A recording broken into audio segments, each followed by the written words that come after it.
I think it'll be too fun. Yeah, well, yeah, come on, you see it. There you go. So if anything that you get out of this presentation, are you recording now? Yeah. All right. So first and foremost, I apologize for being late. My son and I, we rushed on over. Well, it's about usually more people. It's like twice the number of people I usually present to. We rushed over to Noodles and Company, tried to get a really quick lunch before we got here, and when you think you place an order in a fast food restaurant, it wouldn't take 50 minutes to get it when you tell them, hey, I've got to speak in front of an angry mob at Circle City Con. And they didn't care, so I apologize. So when I'm done, I'm going to have lunch and grab it to go. But if there's anything else that you get out of this, if you do anything with mobile devices and you ever have to do a presentation at your organization to show management something on a mobile device, whether it's a homegrown app or some other product, a couple of cool tools for you. One of them is Reflector, which looks like it just stalled. No, it's done. So Reflector right here, it's an app that your iOS device could then send all of its images and screenshots to. It's really weird how it's not updating anymore, but maybe there's something wrong. And then the other one is MobiZen. MobiZen's pretty cool. It's right there. So you can see this right here. If I tell it to reconnect, and on my phone, if I can find the MobiZen app, there it is. So my computer's trying to go to the internet through a phone. The other phone's trying to go to the internet on its own, and it's trying to find it. So I'm getting my demo prepped. This is not the whole presentation. This is like the magician putting the rabbit in the hat and then hiding the person under the floor so when they pop out, it's their twin brother and it looks like it's magic. So I just lost her?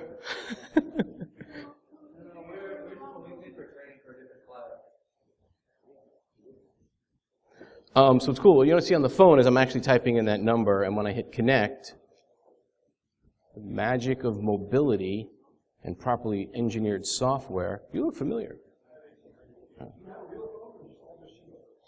These are two real phones right here. So I'm projecting real phones. So instead of using, hey, it's my victim at DerbyCon last year. Are you here to stay? What? Are you here to be a victim again? You want me to be a victim? I didn't ask you. I asked if you're volunteering. That's different. How long are you going to be till you do it? Maybe a half hour? I'll come back in a half hour. All right. And I'll hopefully be primed and ready for you. If you don't know, this is OJ, Ajab. He's one of the organizers of Circle City Con, and you should appreciate it. He's very good at what he does. He stresses out way more than he should, and because he puts all of his heart and passion into it. So, if no one ever gave you any kudos other than your mom, I'm going to be your mom right now.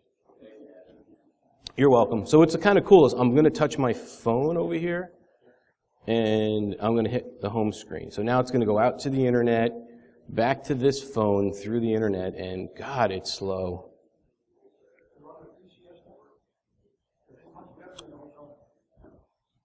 4G LTE.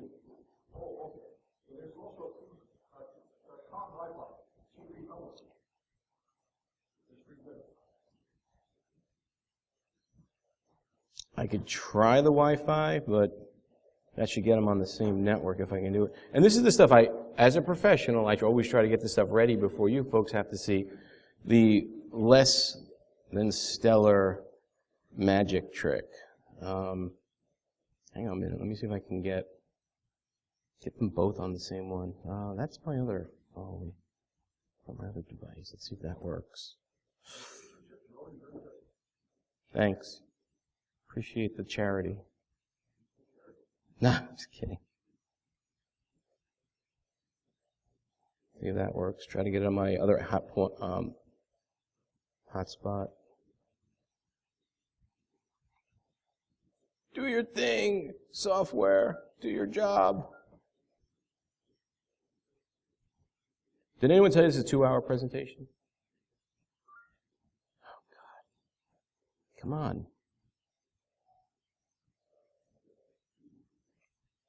Two-step verification.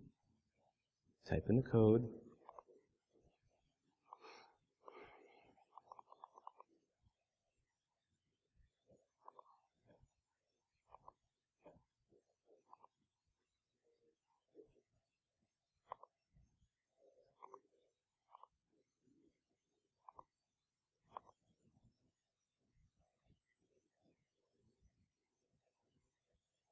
Where is it hiding?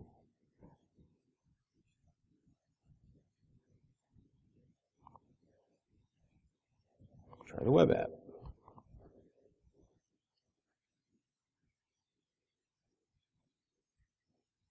Just to be clear, you're here for the Android, like the clientless malware control? Yeah. If not, then you're in the wrong place, because there was a schedule change, and I was supposed to do the talk in the morning, and then they switched to 2, just so you're aware. And we lost 2 people. Yeah, we try to correct that. We lost 2 more people. So yeah, were you here for supply chain? Dude, they got to do a better job making these announcements.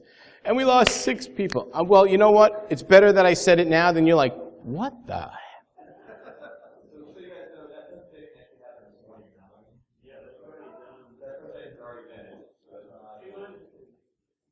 Yeah, you're not going to see it. If anything, I'll show you the magic of mobility and how scary it is to have an Android device. Or any device. Malware actually could be on any device. I don't want to, I love Google. Google's awesome. All right. Ooh. Okay, this looks like it's a little better of a job going through their web app versus my client. Wait for it. Yeah, okay. It's about a 4-second delay, and that's tolerable versus nothing. So MobiZen's pretty cool. I'm actually using a free version. You can pay for it and probably get better connectivity and speed and everything else. And I'm also using Reflector on my other device, which just went to sleep. Let's turn that off. Oh, jeez. Don't worry, I could do the fast version of this.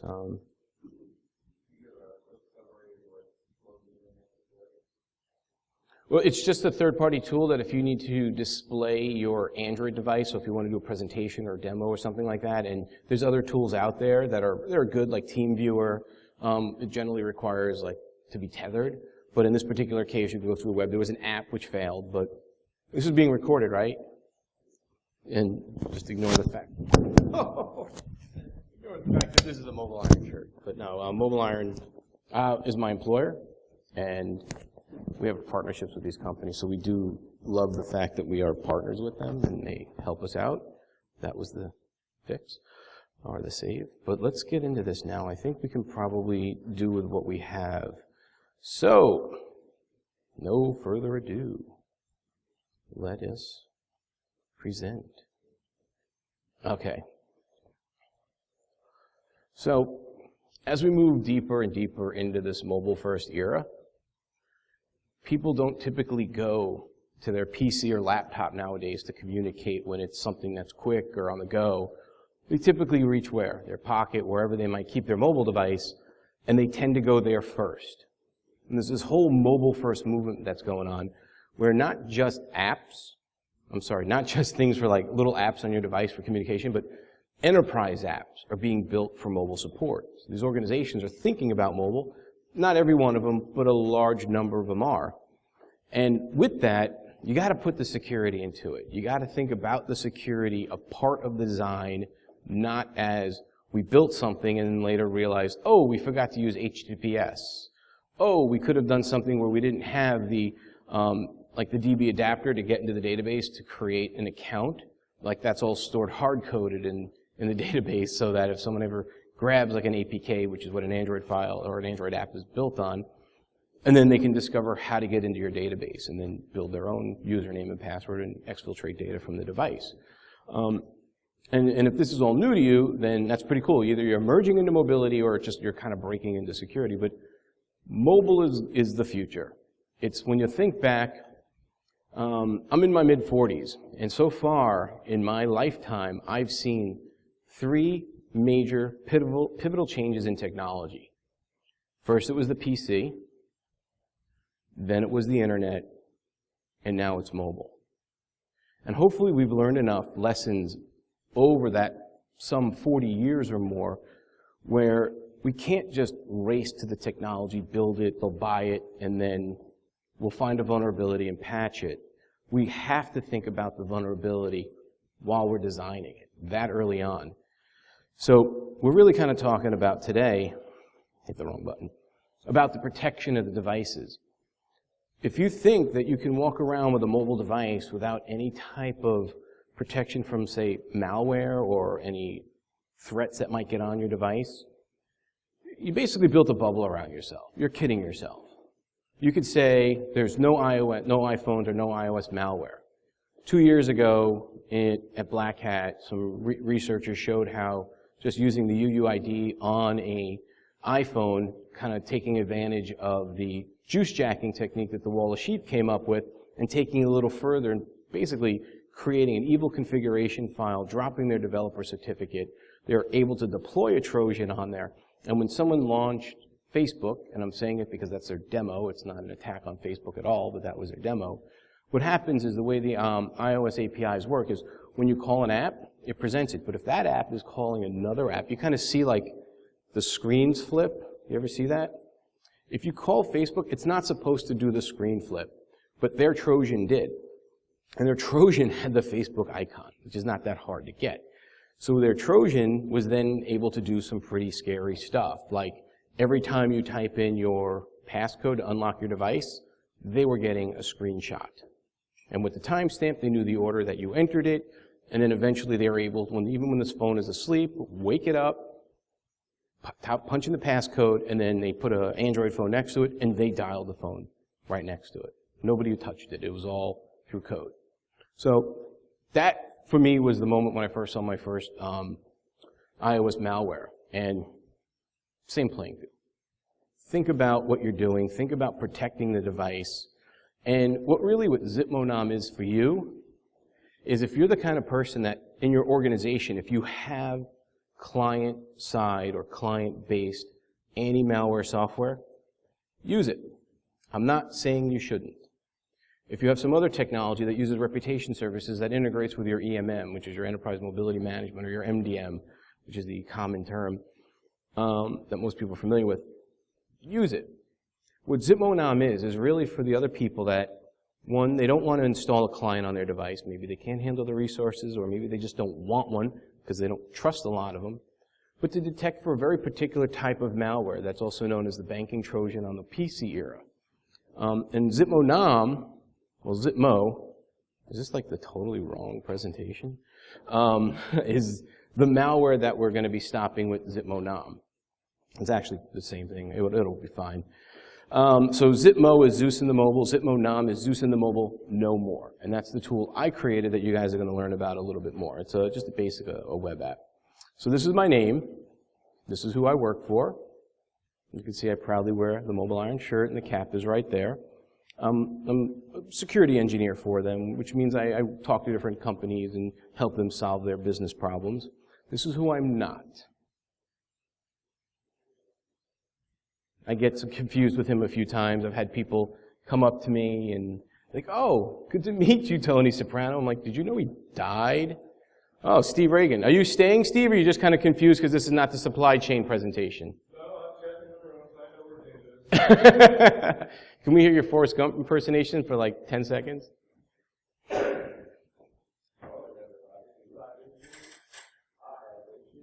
Thank you, Steve. It made my day. So I am not Tony Soprano. And a part in my, and one of the things that I created just as a hobby, as fun, is something called Schwartznet Labs. And then within Schwartznet Labs, why did it go backwards? Oh, wow. Talk about getting your slides wrong. They changed. I don't know what, it totally changed on it. It's weird. This was what I was expecting at first before Schwartznet Labs. So throughout my career, I would get a bunch of certifications. I started as a Novell engineer. I moved up to CNE4, and you probably remember NetWare, great tool. And then I got Network Plus, Security Plus, the ISSP. And I said, what can I do with all these certifications? I mean, I'm pretty well happy and satisfied where I am in my career. I don't think I need to get any other certs, or at least I don't want any right now. So I built a house. And for fun, being a Hebrew, you can tell by my name, I figured let's have Santa visit us. I've spoken at other different conferences. The one with the flame is ThoughtCon, so if you ever went to that conference a few years ago, I got well known for hacking Bananas Foster and not so much for building the Zeus in the mobile botnet live in front of people and showing them like how a PC image could get infected, like Windows XP and all the other fun things I made it do. But and then I gave the talk at DerbyCon, and then I also spoke at other industry conferences, and then I was there at Black Hat Arsenal talking about ZitMo NoM and stuff. So I've been around the block a little bit. So today's an embarrassing day. One, Noodles & Company took time for me and you folks. The apps on the phone aren't properly set up, and I apologize, but we're going to make the best of it, and we're going to have a good time, right? I'd like to travel with an entourage, so today we only have one of the folks represented in the entourage. We got Benny the Destroyer up there, and he got that name. He's got a whole thing of Q-tips in his ears. He got that name by deciding to wash Mommy's iPhone. That was a $279 lesson for Mommy. But we also do practice some martial arts and stuff for fun. You can't really tell by our physique, but if you're, you got to do something else in IT other than in information security, other than just stare at a screen. You got to go out and live life and achieve some goals. And that gold medal is from competing in a national Taekwondo event where I got first place for breaking some wood. And that's Benny the Destroyer hacking into your Wi-Fi. Yeah, he's adorable. But what I was supposed to say is, since my slides are out of order, I might as well be out of order. If you could read this cute little crazy demented baby's mind, what do you think he'd say? Buy my daddy's book. Shameless plug. We built a book together a few years ago. He was 5. The kid there in the orange shirt, asking all these computer questions, right? So if you know anyone that's got some young kids and they're like, I want to know how all this stuff works and what's the magic behind it. It came to a point where I couldn't quite describe it so much anymore. We went to the library and there was nothing. It was all about writing HTML, sending email, using the internet. And I was kind of surprised and go, well, let's just go write our own book. So Computers for Kids, Something In, Something Out is kind of like their first tech manual. So it was really like teaching them input and output with some really nice colors and stuff. You could find it on Amazon. Believe me, this is not like my idea to get out of mobile iron. I'm still trying to recover from the cost, but it's something to... That is Space Invaders. Yeah, so we had a lot of fun with it and took some liberties, but if you want to get the book and give it to someone as a gift, it's pretty cool. I'm also a member of La Dosa Nostra, or LDN. I don't know if you guys heard of that. That's kind of what's the organizers of this conference there. Almost all of them are LDN members, like OJ, who was here earlier, is an LDN member, or Odd Job.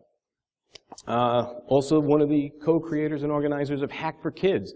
So this year we have a village, which is very cool. Last year we did our first Chicago conference where the kids got there and they got their, elbow deep in technology and they had a ton of fun learning to be safe on the internet, best practices on the internet, as well as just exploring science and technology from a STEM standpoint.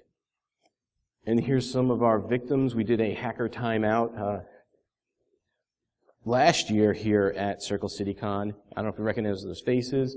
So we did this. So you could put a hacker in timeout while you're here for the next day and a half, or day that's left. And then if you want more information, meet us over at the Hack for Kids Village. Schwartznet Labs, that was where it's supposed to come up.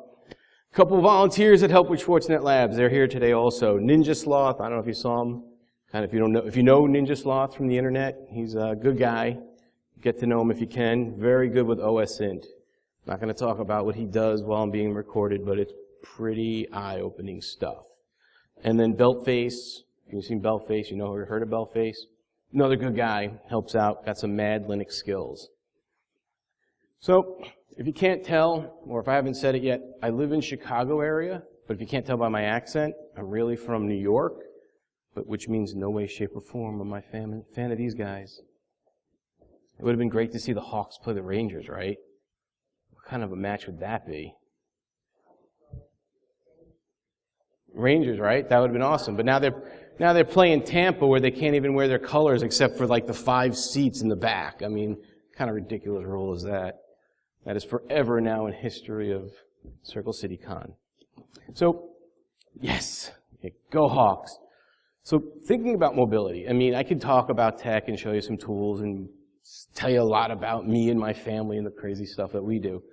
But when you're here to learn more about mobility, right? So for a long time, Symbian OS was the target of choice for a lot of malware authors. Windows Mobile, not so much. But things have changed, and this is actually something from, I think it was 2014, so it's the Fortinet threat landscape from 2014. And what they were seeing is it's really not a lot of interest in those other platforms. The bulk of it really is Android.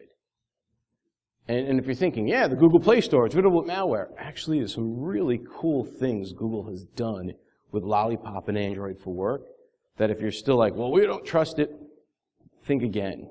They've made huge strides to change that so that you have a better overall perception of what they're doing to prevent malware. Where it's really coming from is side-loaded in other third-party stores or markets. So what is ZitMo? Kind of talked about it a little bit. Zeus in the mobile, it's known as really the PC banking Trojan, very focused on Windows machines, because when you become infected with Zeus, and probably if you do IT work, you know someone, at least one of you in the crowd of 7, 8 people, have at least met one person or helped one person recover from ZitMo. What happens with ZitMo is it finds a shim into the connection between the browser and the internet. So when somebody gets infected, if they go to a website, and the website says, fill in some information, they use this HTTP inject command to insert extra text boxes to collect other information. So if it's like a banking website, they're going to ask you for your PIN and your credit card, like CVV numbers and stuff like that, which normally they don't ask for, but that's what the criminals want. And they target very specific domains. So when you're actually looking at the config file of Zeus, they list the major banks. So it's not just like any website. It's very specific. But ZitMo is now on like Symbian and BlackBerry, a bit on Windows Mobile, but they just moved it over to Android, and that's what I'm going to show you guys today. Are you familiar with an MTAN? It's a Mobile Transaction Authorization Number. They're not very common here, even though I think they're starting to see it a little bit more. When I began giving this talk on ZitMo, on Zeus in the mobile, on Zeus, a few years ago, it was much more commonly used in like Europe and parts of North Africa. So an MTAM is just used when you go to a website, you go to type in your username and password, and then you get a text message with a unique, like a one-time passcode that you include with your username and passcode to get into your bank account. So if you know there's a mobile malware author who's profiled you, they know they're collecting your text messages on ZitMo, then they'll know specifically when to attack, because they'll have collected enough information. It's not just like they hit you and they're done. They hit you and they watch you. So it's all about stealing some money and data from you. This is what one variant of ZitMo looks like.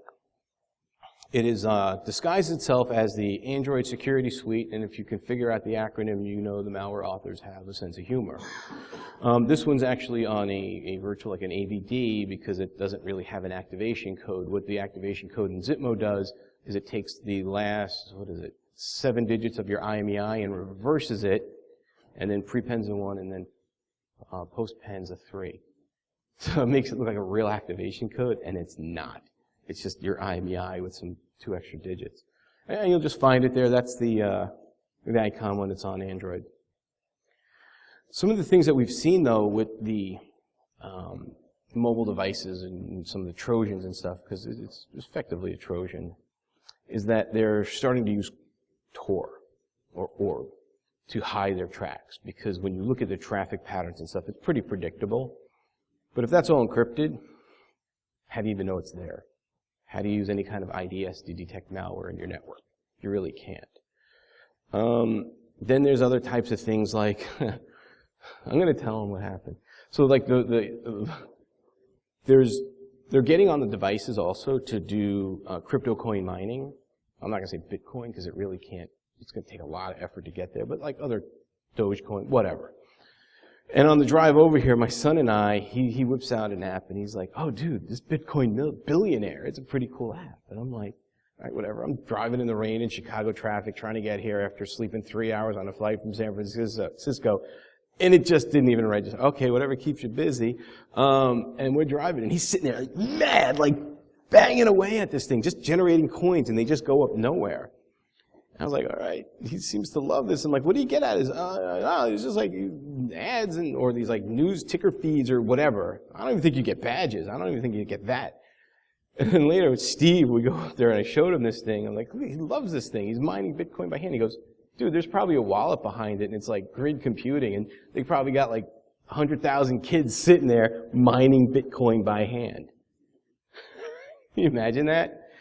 So people are coming up with all crazy things to get some cash out of other people's hard work. And that's kind of really what this talk is about, is just to be a little bit more mindful, a little bit aware of these things that are going on.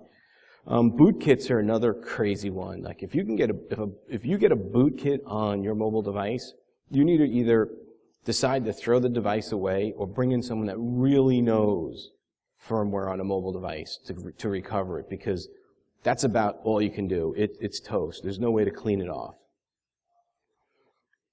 Rats are another one. It's the rise of the rats, the remote access Trojans. We know that they're pretty big on Windows, and they're actually making a lot of strides on mobile.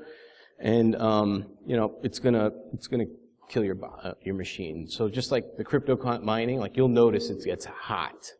It gets hot, and if you do have some kind of crypto coin miner on your device, it shortens the life of the device. So if you say the device is about a 4-year life, it could be 6 months. So that's pretty expensive. Like now, like if you go out and buy a Galaxy 6S, I mean, what is that, like $650? It's a lot of money to replace it because of the wrong app. So just to be mindful. A little behavioral analysis that we found with some of this, the ZitMo specifically, is we found that it was using like URI obfuscation. So you could see like it was putting some encryption. Well, we don't have the traffic here on this one. But it was encrypting the traffic in the URI, but the key is in the code. And we know we don't put keys in code. We know that's a bad development practice. But on malware, on mobile, they don't care. They just want to hide it from being detected. They don't. If you remove it, then they'll find some other way to get there. So the key was there, and we found that to be very interesting. And it typically is going to use, you know, the typical like the Wi-Fi or the carrier signal to get out there and talk back to the command and control. And it does it in two different ways. One way is by HTTP. So it's just going to go and hit a command and control web app, which this is one of the examples of that. And then the other way is SMS. It'll take the SMS transmission, it'll receive your text message, store it in the SQLite database, and then when it needs to send it out, if it can get like a Wi-Fi signal, a carrier signal, it sends it out some period later, and it'll keep trying. And it's kind of an interesting approach versus I'm going to take that message and immediately try to send it, versus I'm going to take it, I'm going to hold on to it, and then just try periodically, and then once I know it's been sent, kind of mark that off as not to try and send it again. Because they're collecting intel about you, so they know how to attack you. So your conversations are their intel. But in this one with the HTTP obfuscation, the left's encrypted, the right's where the encrypted part is decrypted, and that's all really in red to make it easier. The decrypted part, if you look at it where it says like it's going to go to the services, it shows a timer, or some login information, and then some other stuff that was redacted, which is particular information about the device, like the device ID. And then I think it was the UUID or the IMEI, like some other sensitive information. So they're collecting that on you. And then they get to use it on you later.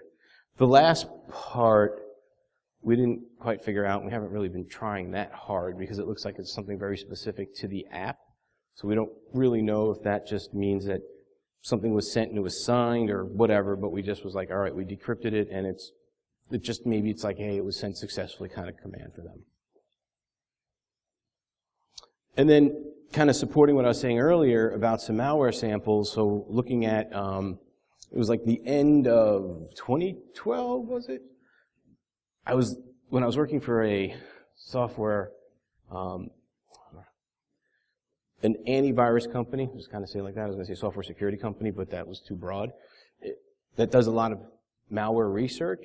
When they were starting to look specifically at mobile and the variants and the rise, what you can see there is from like the last, 2 weeks of December, just about, there's one particular malware with the name New Year. Got a lot of attention from people, and it's just because the name of it, hey, the New Year's coming up, let me go get this app, but it was malware. And look at the difference between what was normal of all of its other highly active pieces of malware that we're getting on devices versus that one. So they kind of use some of these tricks. You see them doing like SEO poisoning a lot. That's pretty obvious for PCs. But mobiles are doing the same tricks. And then you can, I wrote a dark reading article on it. Might be a little hard for you to see that, take a picture, or write it down right now. Don't worry. This stuff's all recorded, so when you see it in the future, just hit pause and you can check out that article. A lot more in-depth information. And then also working there, just in 1 year, actually no, sorry, this is the Fortinet threat landscape from 2014. In 1 year, a bunch of samples that they saw, it was about the 50,000 range by the end of the year. Look how high it went. It's huge. This is the business model for these crooks. Are we going to let them win? No? Yeah? You guys still with me? Except for the 3 people that laugh at my bad jokes. And the AV guy, he's paying attention. So what we're going to really talk about, and enough of the kind of the big industry numbers and stuff, but what we're going to talk about is the Android malware specifically, and then you can see, it's kind of the fourth from the top, is ZitMo. And I picked ZitMo because I think the first one, New Year L. These types of malware, they're not all using text messages. They're doing other things. They're rearranging your icons. They're encrypting all the data. They're just doing all these nasty things. But what I found that if you're in that category of people who don't want to install any kind of antivirus software on your device, for whatever your reasons may be, ZitMo NoM actually has some value for you because you're just going to a web page, you're typing in your phone number, and you don't have to be on your phone to do it. You can do it from any computer. And if you're really terrified of what I wrote, you can do it from your public library, FedEx, Kinko, wherever. You type in the phone number, and then I'll show you later how we're detecting the malware. I'm completely open. This is not open source. It's never been filed as open source, but it's not like it's some kind of way for me to become a millionaire. It's just something I thought would be a fun project to help some people with. A little architecture overview on how ZitMo NoM works. So from your device, you can go, you don't have to, but you can go to the website. Then you type in your code, and the web page comes down. You type in your code. So ZitMo NoM is actually talking to Twilio, which is pretty cool. If you've heard of Twilio, they do some pretty cool things with text messaging. At least that's the piece of Twilio that we're using here. It sends a text message down to your phone. If ZitMo NoM is there, if ZitMo is there, it then sends a response back to Twilio. Twilio will process that. So we got the code there that's going to say, okay, if I find this type of information, then we know it's ZitMo. And then we want to let that person know ZitMo's been found, and then let that person decide if they want ZitMo to be killed. It's pretty simple. It's not that hard. But the hard part was spending the time to figure out the behavior of the malware and what messages and stuff it wants to send. And I am not a software developer, by the way. So for me to write this in PHP, I was learning PHP while putting this together. To kind of look at some of the other information that ZitMo is actually using or trying to take advantage of people. I think we need to zoom into this one. Okay. So we're not going to go through all of these. This would be probably one of the most boring presentations you ever sat through. And I try not to do it if you haven't been told. I try to keep it lively and happy. But right there at the top, it wants to send SMS. So if you're not familiar with this, this is from the Android manifest.xml file, which should be a part of every Android app that's built, every APK. By the way, have you ever taken an APK and looked inside? We have one. Have you ever tried? Have you wanted to? Pretty easy. You have? Yeah. So if she dig down as far as she can go.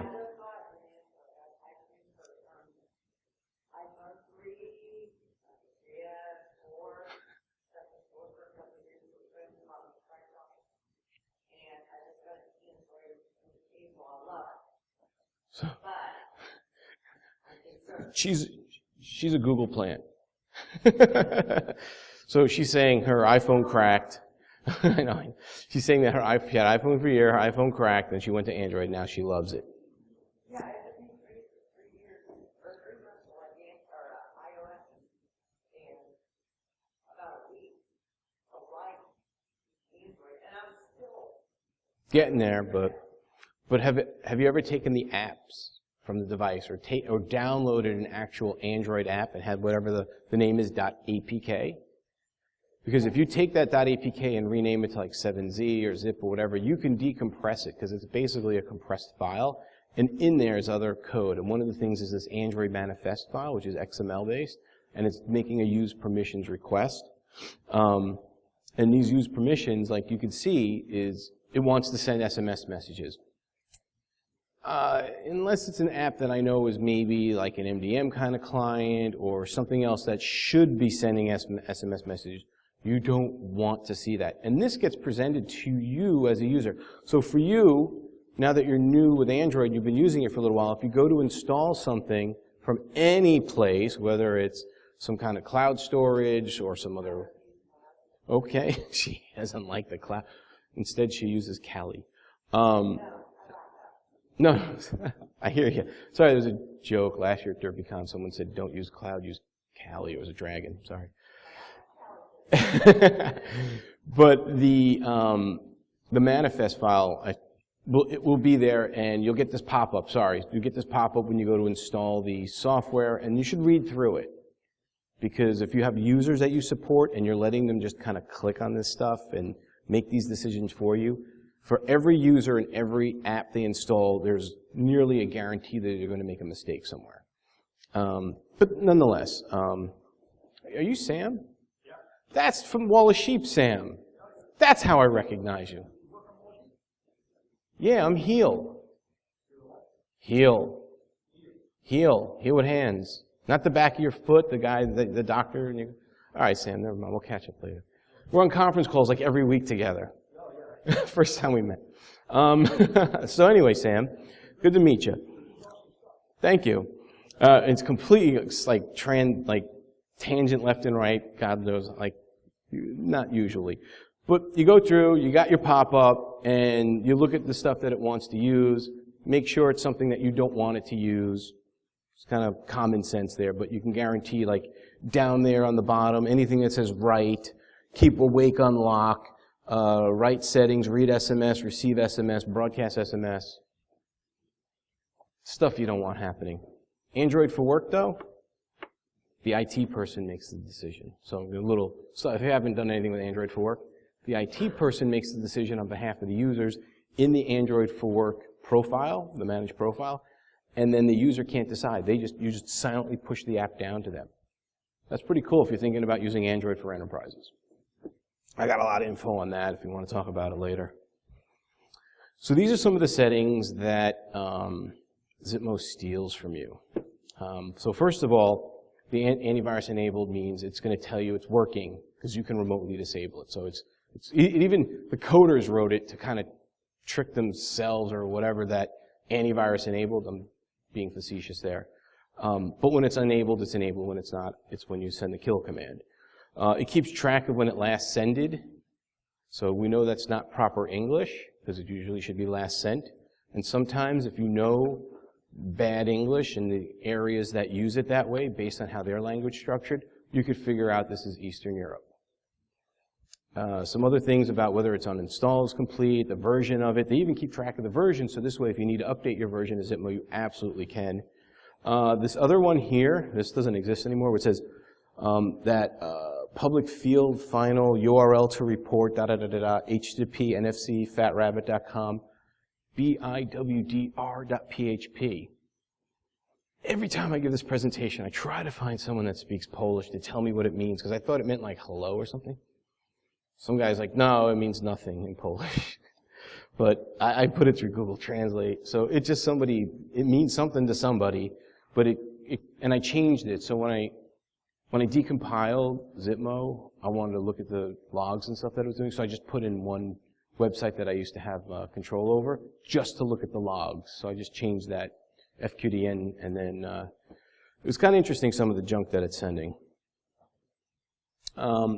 An alternative command and control, or CNC, in there is a number that was, and this is how I figured out it was also Polish and confirmed it, is based on the country code and the number that was there. So there was a number that was probably a burner phone or something, and when I did a lookup, it told me which part of the world it was from, And then I took that out and put one of my phone numbers in there. So I hard-coded my number into the malware. So I took out the bad parts and put in my stuff for research.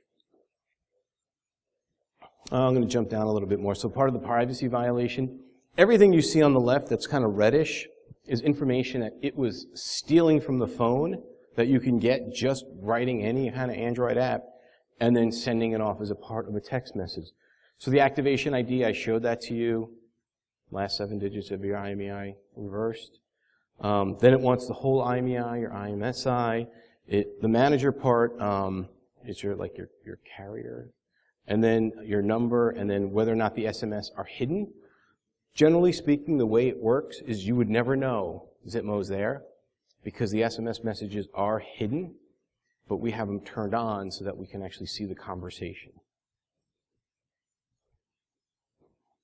Some additional stuff like the phone model, manufacturer, the version. But the last part that's really good is that constant string, and that is an actual text message that's sent from ZitMo to the command and control, and it could also be a command and control phone. And we're going to do this live. So if I lost your attention now, you're going to see live malware in action, and I'm going to shut it off, and it's probably not going to work because I'm making such a big deal about it. The demo is going to die. I did make a sacrifice this morning to the demo gods, but as they say, or as Wolfgang Gorlick says, yes, Wolfgang, I plugged you, sacrifice early, sacrifice often to the demo gods. A little other information about ZitMo NoM. So SQLite, what it does is I call SMS warehousing. That's the path to the database that's there. This is something that I'll give NinjaSloth the credit for because he was sitting there poking around doing some cool stuff and he found the database. This is also some of the code that's in there. This one's great. So I changed some of the stuff that was in there. It was actually pointing to like androidsafe.com, and that's the biwdr.php. So I went in there and also replaced it, but then if I zoom in. Oh no, go back. Will this zoom in?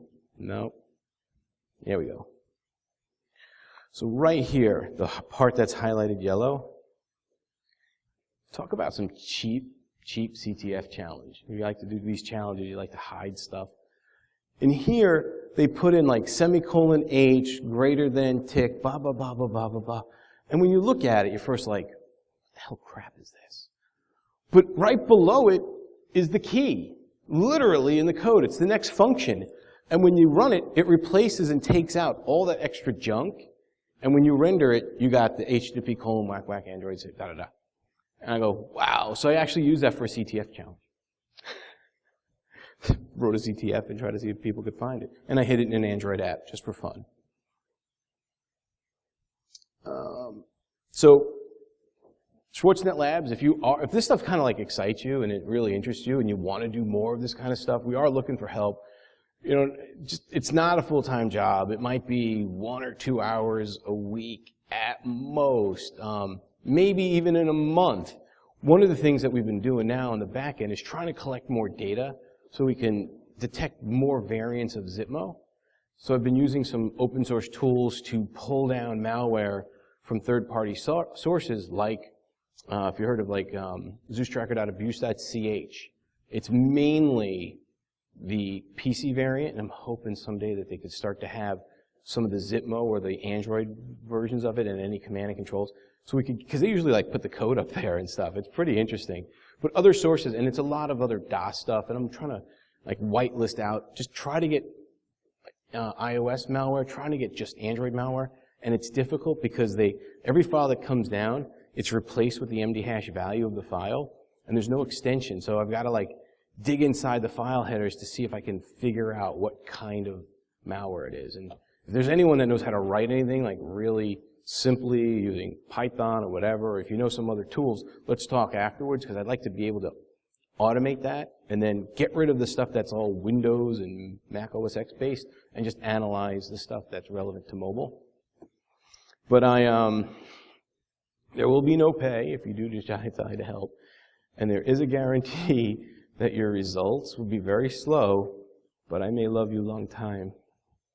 Sometimes that gets a chuckle out of people. Sometimes it doesn't. This is a log. When I told you before, we jumped in there, kind of hijacked the URL, wanted to see what kind of traffic they're putting in the logs. What kind of traffic they're trying to send, and this was all logged in my server.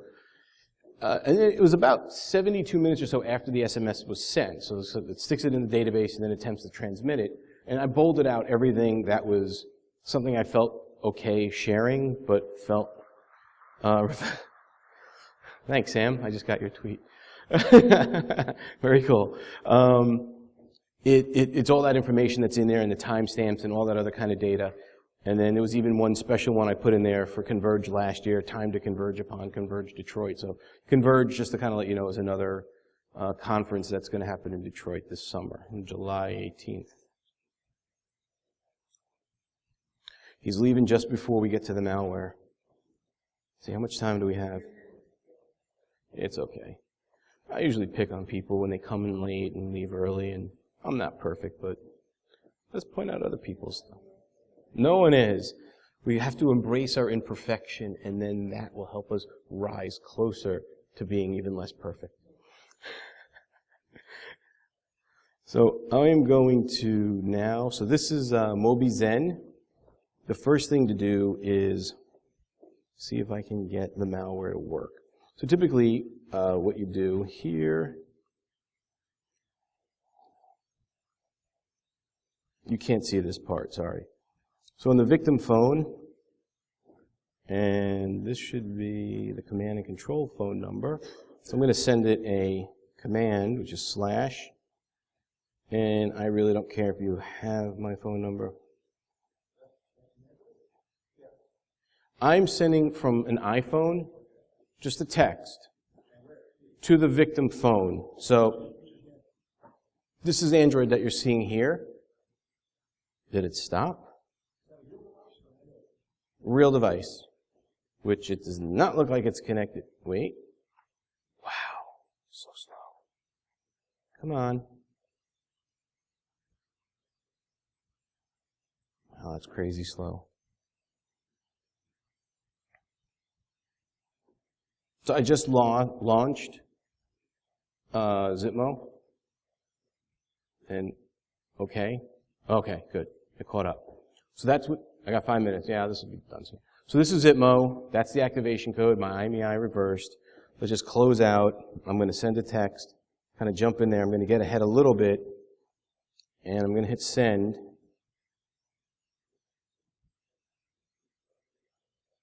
Okay.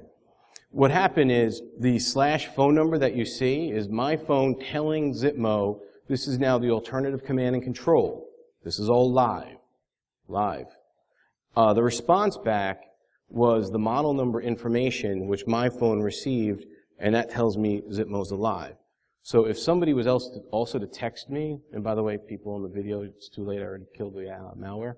If you were else to text me here at this infected phone, just like, hi, Sam. I did already, but let's just, this is live, because Sam we know is here. Hi, Sam. And then the chevron means that a copy of that text was sent to the command and control. So I'm just going back and forth, but it could be another third phone. It doesn't have to be. That's exactly how ZitMo NoM works, which I'm going to show you right here. www.zitmonom.org. Go here, 847. This is the number to test. So this is not the command and control. This is the infected phone. You have to agree to the terms of service, which is just really kind of saying you're not going to charge me if you get dinged with any SMS fees. You're using it at your own risk. You click the NoM button. That's NAMI up there, by the way, NoM. It now sent a text message, which you should see here, but it's not going to be, it died. The malware crashed right in the middle of the demo. The Android Security Suite crashed. See if we can launch it. So I need more time than 5 minutes. Let's try it again.